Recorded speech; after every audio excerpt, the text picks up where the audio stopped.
Yesu Kristo ashimwe, umwami w'amahoro ashimwe kari mwiza.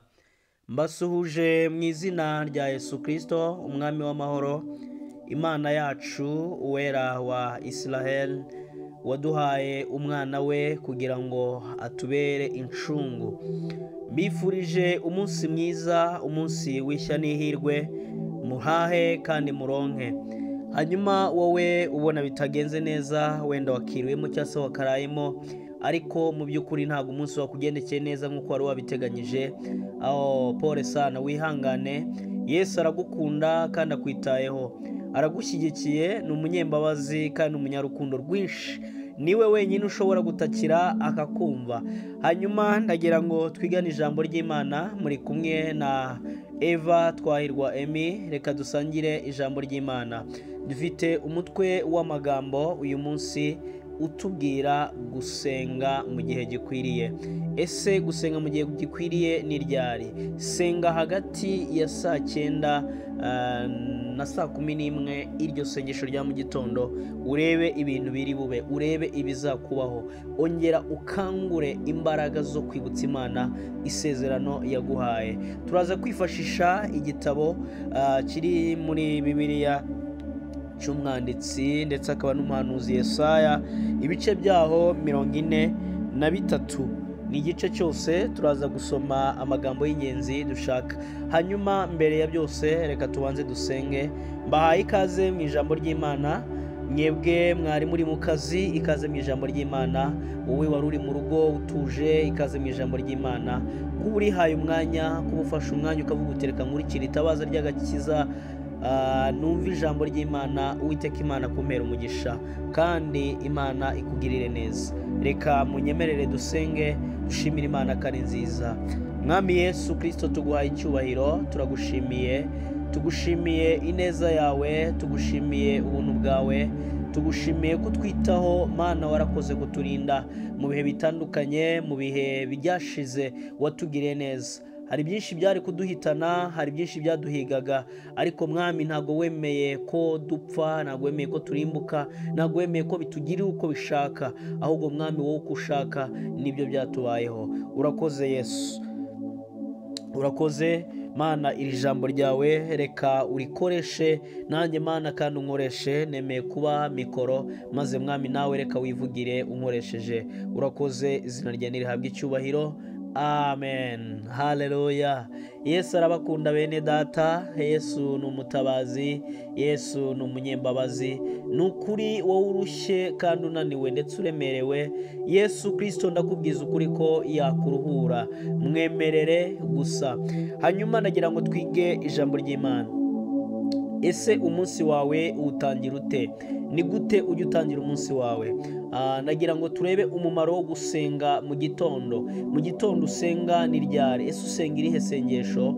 Mu gitondo ni igihe cyo gutangiriraho umunsi. Umuntu aba abyutse, umuntu aba agiye gutangira imirimo ye, umuntu aba yitegura kujya mu bikorwa by'uwo munsi, by'andi masaha agiye gukurikiraho.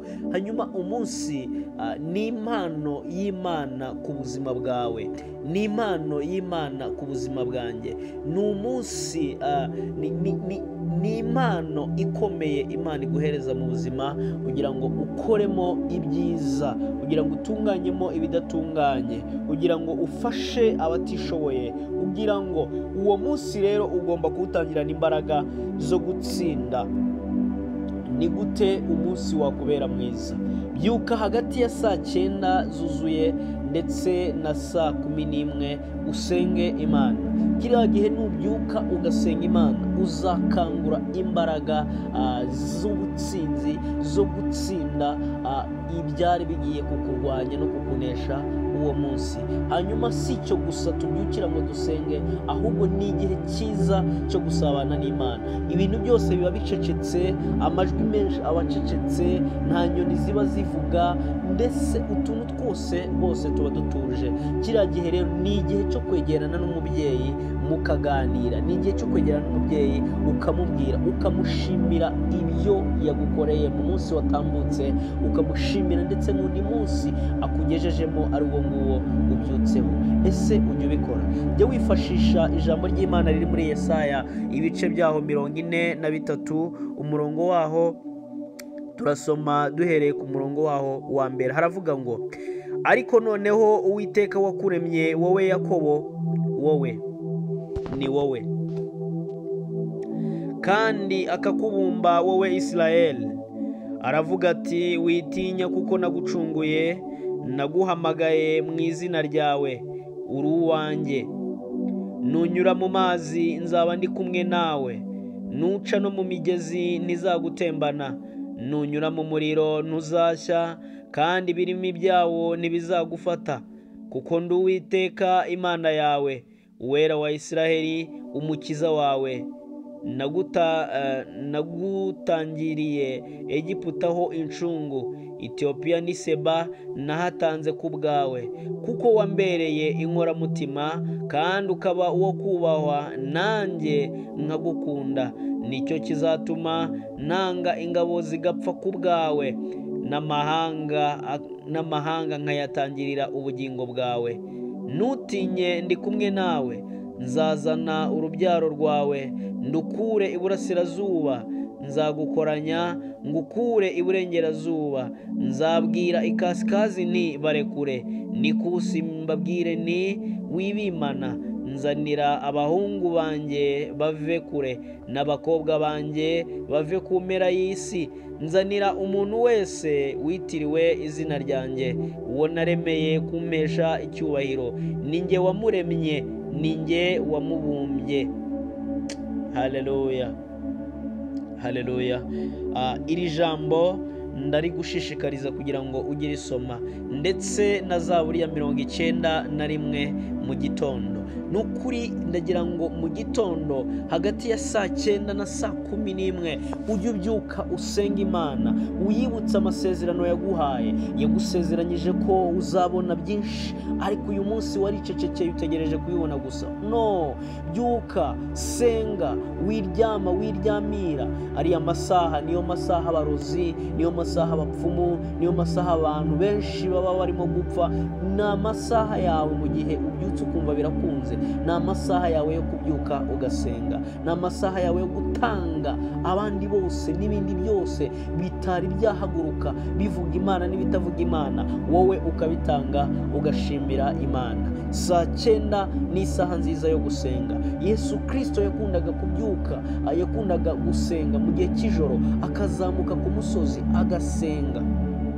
Haleluya. Akazamuka ku musozi agasenga. Kubera iki? Yamenye ibanga ry'uko mu ijoro haba hari igihe kiza cy'umutuzo, cyo kumva, cyo kuganira n'Imana. Haleluya. Ku manywa tuba dufite byinshi, mu kazi birakudistabinga, nomero ya boss biguhamagara, yewe nawe wikorera ufite byinshi ugomba kwirukamo ugashakisha, rwose ubunaniwe. Ariko gerageza uryame kare.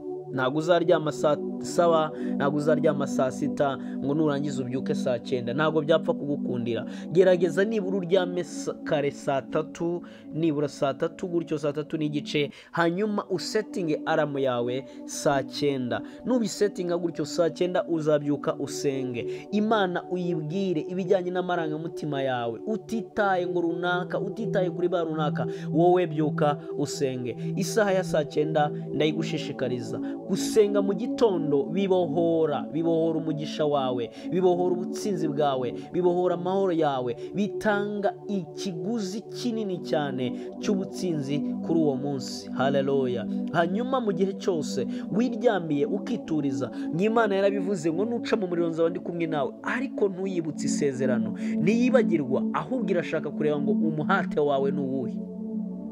Ese uyu mwana nasezeranyije iri sezerano ararikeneye koko?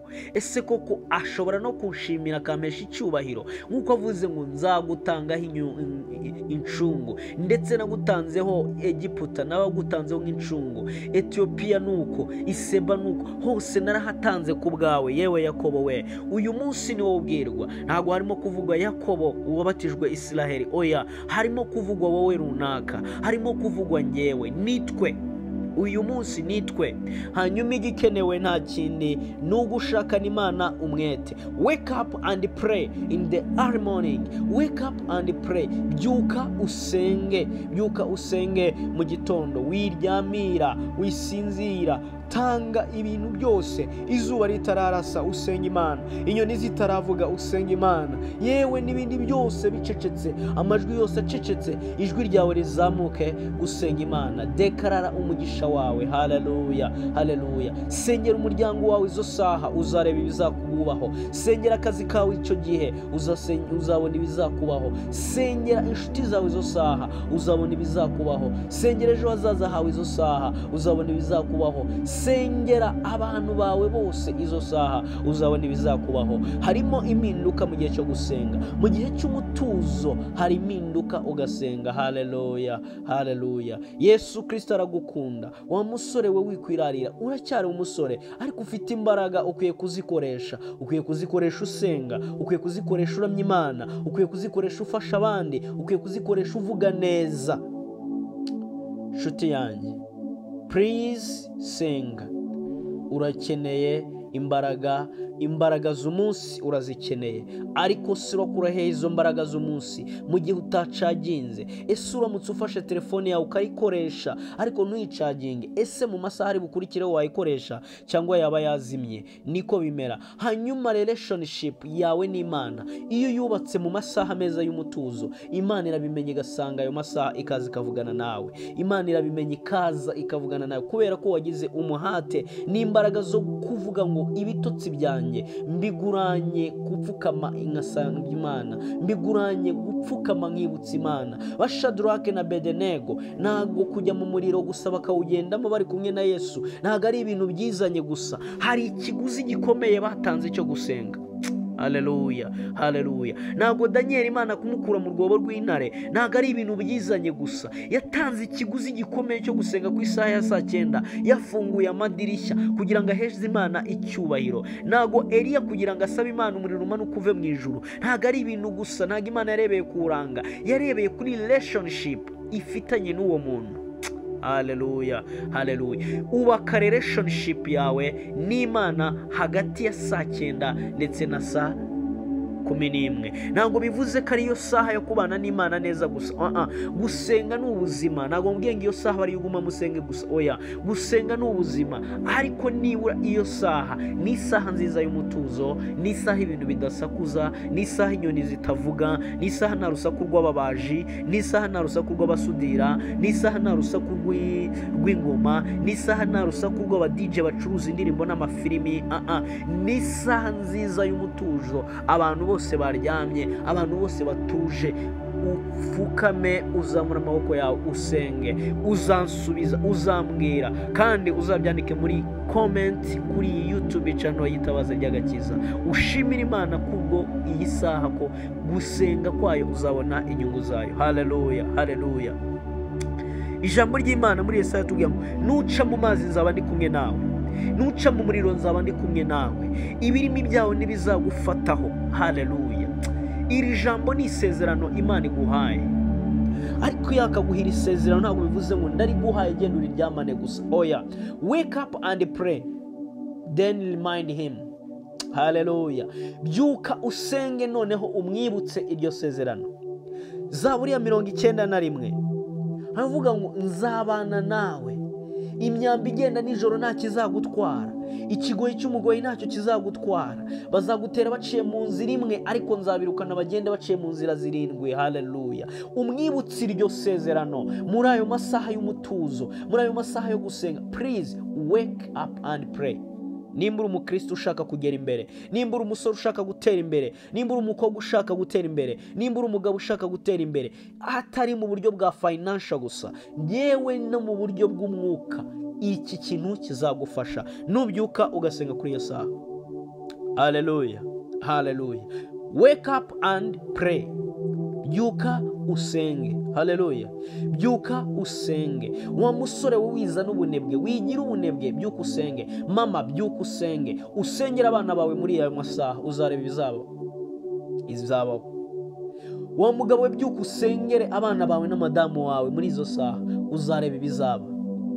hari imbaraga z'Imana. Imana yacu ivuga mu mutuzo, kandi utuze umwuka wera akongorere, akubwire ko agukunda, akubwire ko umunyembabazi. Ariko kubera akavuyo twirirwamo n'amajwi y'ibintu byinshi twirirwa twumva, ntabwo tujya tubasha kumva Imana. Urusaku rw'ibyo dutuyemo rwarushije amatwi yacu, amarangamutima yacu agomba gutega ijwi ry'Imana ngo twumve ikivugana natwe. Ndakumenyesha ko ari amasaha ni igihe cyiza cy'umutuzo cyo kuganira n'Imana, ni igihe cyiza cy'umutuzo cyo kuyibwira, ni igihe cyiza cy'umutuzo cyo kuyumva, ni igihe cyiza cy'umutuzo cyo guseka no kwishima, ni igihe cyiza cy'umutuzo cyo kurizwa n'ibyishimo, ni igihe cyiza cy'umutuzo cyo kuyiririra uyibwira ibikubabaje. Yesu Kristo aragukunda. Ibyo ubona bikugoye mu kazi, byuko ubimubwira. Hari ikizami wari ufite, byuko ubimubwira. Ibyo byose ndakubwiza ukuri ko Yesu Kristo ni umwami w'imbabazi n'amahoro. Aguteza amatwi, arakumva, kandi azita kuri uwo muhate kubwira isezerano yaguhaye muri Yesaya ibice bya 43 na Zaburi ya 91. Yesu Kristo ndakumenyesha ko azakumva kandi azakumvira. Avuga nzakumvira ku munsi w'amakuba no mu byago muri Zaburi. Uwiteka kumvire ku munsi w'iki w'amakuba n'uw'ibyaha. Byuka usenge nshuti yanjye, reka ubunebwe. Mbifurije umunsi mwiza. Murakoze gutega amatwi ijambo ry'Imana. Nshuti yanjye, reka ubunebwe mu gusenga. Ubyuke usenge, ubyuke uramye Imana, ubyuke uvuge gukomera kwayo, usome Bibiliya. Bakristo mwe mufite ubunebwe, dufite ubunebwe, ntabwo tugisoma Bibiliya. Niba ngahe basomye Bibiliya bahereye mu itangiriro, nibura bakaba bageze kure, nibura bagarukiye muri 1/2, ni ugusomerwa gusa. Ugasomerwaho natoranyije, aho nshaka, aho numva hari bujyanye n'amarangamutima yawe, ukumva ko ariho nagusomera gusa. Urapfuye, kubera yuko abantu bazakubeshya. Please nshuti yanjye, read Bible, soma Bibiliya, wige Bibiliya, maze kandi usenge urebe ngo ukuboko kw'Imana kurakora, kandi usenge urebe ngo ubuntu bw'Imana buraza kuri wowe. Usenge mu gitondo urebe ngo intsinzi y'uwo munsi irafunguka. Nshuti yanjye, fungura intsinzi ya buri munsi, buri gitondo. Imana ibahereze umugisha. Mbifuriza umunsi mwiza. Ndabakunda. Ndabasaba kugira ngo dufatanye guteza imbere ijambo ry'Imana kuri YouTube channel y'Itabaza ryagakiza TV. Twafunguye kugira ngo dufatanye kumva ijambo ry'Imana. Murakoze. Mwari muri kumwe nanjye Twahirwa Emmy Evangelist. Imana ibahereze umugisha. Ciao ciao.